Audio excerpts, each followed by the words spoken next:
Assalamualaikum warahmatullahi wabarakatuh. I haven't learned anything ever since online school started.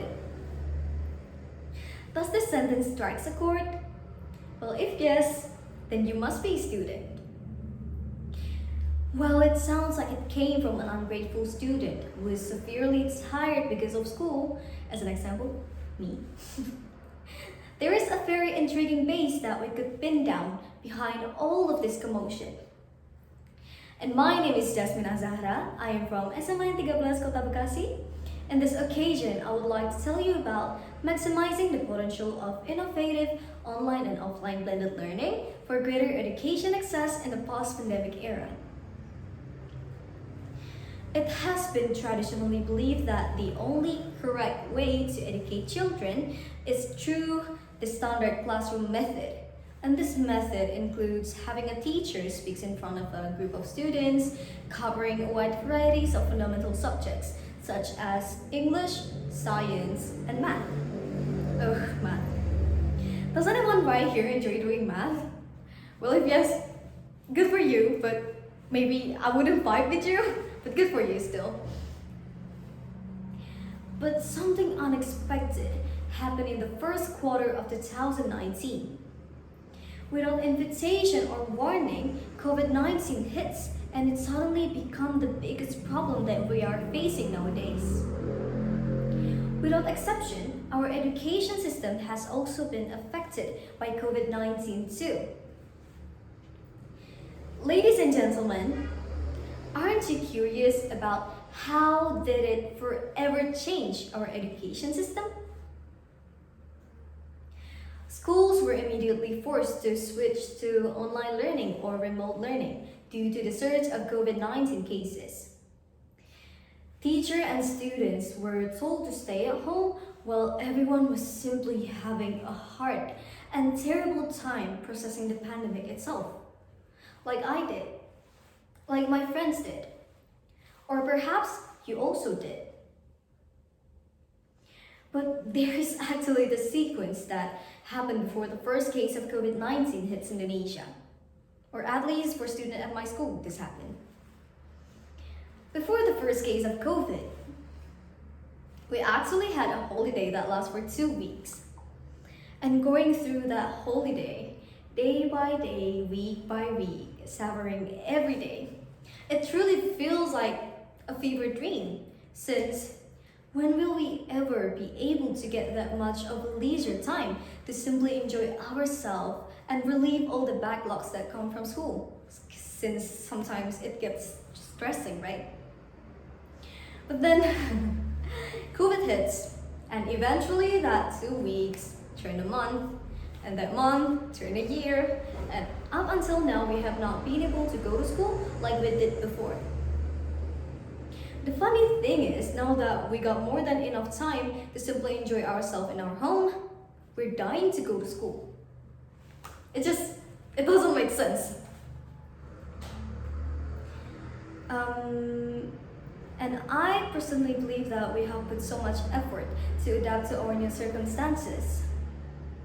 However, despite the best effort, evidences are emerging to show that remote learning has caused an actual learning losses and increase in inequality.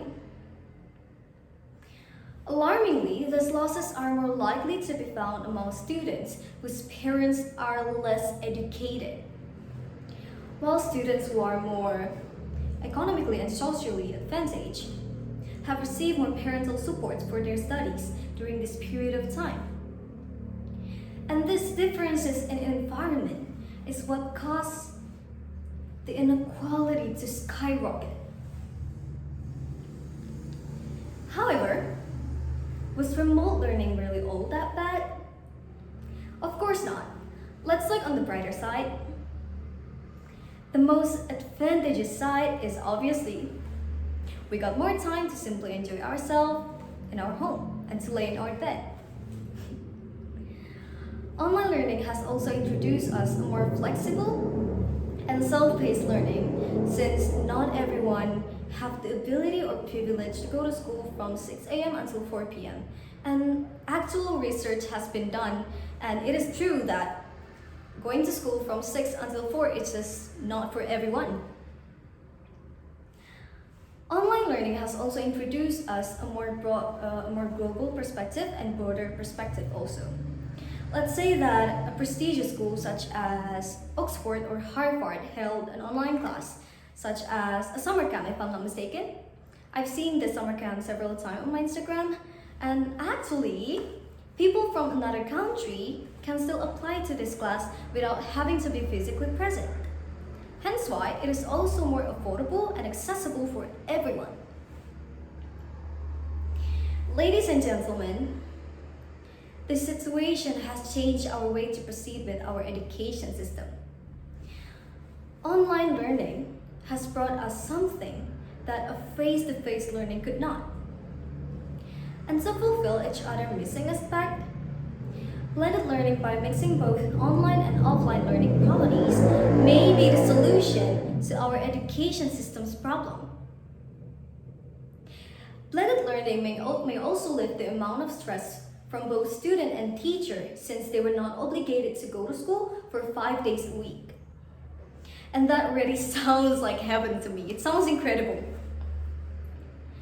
And blended learning also makes education more accessible, since students have more flexibility to access and engage educational materials from home. And this accessibility could also translate to a more affordable and a sustainable solution, since it doesn't take a lot of energy to operate an application. And the sustainability may also translate to a more greater and broader opportunity for everyone to get a decent education. And most importantly, we will still understand what we are learning about while still being connected to our environment, to our surroundings, to our friends too. Ladies and gentlemen, this pandemic has brought us so many new perspectives. Slowly but surely, we are changing things for the better. We have great challenges and great opportunities. And with your help, we will be able to achieve the better for our education system. And it is time for me to end my speech. Thank you for your attention. Wassalamualaikum warahmatullahi wabarakatuh.